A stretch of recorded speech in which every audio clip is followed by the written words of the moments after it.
People who got fired for the stupidest reason, what happened? 20 years ago, I worked at Meridian Health Insurance, one of those massive call centers where they crammed about 200 people into a warehouse space with fluorescent lighting that made everyone look like they had jaundice. The pay was shit, but the benefits were decent, which felt ironic, considering we spent most of our time denying people's medical claims. I was about 6 months into the job, still trying to figure out all the Byzantine rules about pre-authorizations and coverage limits. My supervisor, Janet, was this perpetually stressed woman who chain-smoked Marlboro Lights during her breaks and had a coffee mug that said, "World's okayest mom." She'd made it clear that my call times were too long. The company wanted us averaging under 8 minutes per call. I was hovering around 12. "Mike, you gotta pick up the pace," she'd tell me during our weekly one-on-ones. "I know you want to help people, but we got quotas to hit." The thing was, most of these calls weren't simple. People would call confused about their deductibles, or pissed off that their kid's asthma medication wasn't covered, or trying to understand why their emergency room visit was being processed as out of network. You couldn't rush through that stuff and still do right by people. It was a Thursday morning in October when Margaret called. She was maybe 70, had this sweet grandmother voice, and she was trying to figure out why her claim for physical therapy was being denied. Her doctor had referred her after she'd fallen and hurt her back, but our system was showing the PT as not medically necessary. "I don't understand, dear," she kept saying. "My doctor said I needed this to get better." I pulled up her file and started digging through the mess of codes and authorizations. Her case had bounced between 3 different departments. Someone had fat-fingered her diagnosis code, which kicked the whole thing into limbo. Easy enough to fix, but it would take some time to sort through.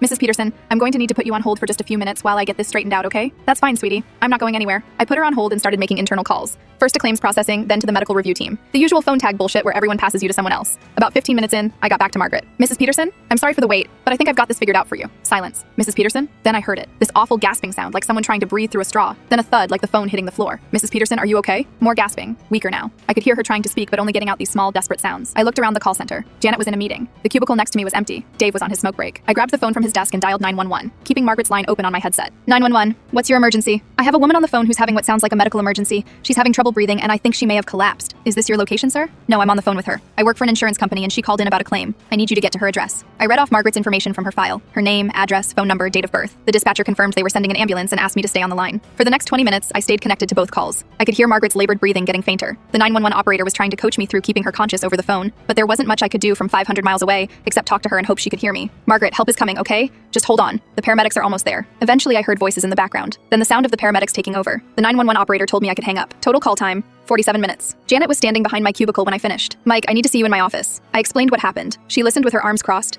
occasionally glancing at her computer screen. "You understand this puts me in a difficult position," she said finally. The next morning, I was called into HR. Barbara from Human Resources had Margaret's call pulled up on her computer, along with my phone records showing the outgoing 911 call. "Mike, we're going to have to let you go. You violated company policy on multiple fronts. Your call times are consistently over target, you made an unauthorized outgoing call, and you disclosed protected customer information to a third party." "A third party?" I called 911. The woman was having a heart attack. HIPAA doesn't make exceptions for emergencies unless you're a medical professional. I cleaned out my desk that afternoon. Dave helped me carry my stuff to my car. "That's bullshit, man. You saved that lady's life." Maybe I did. I never found out if Margaret made it, but I'd do the same thing again tomorrow without hesitation. Some things matter more than call times and company policy, even if nobody else sees it that way.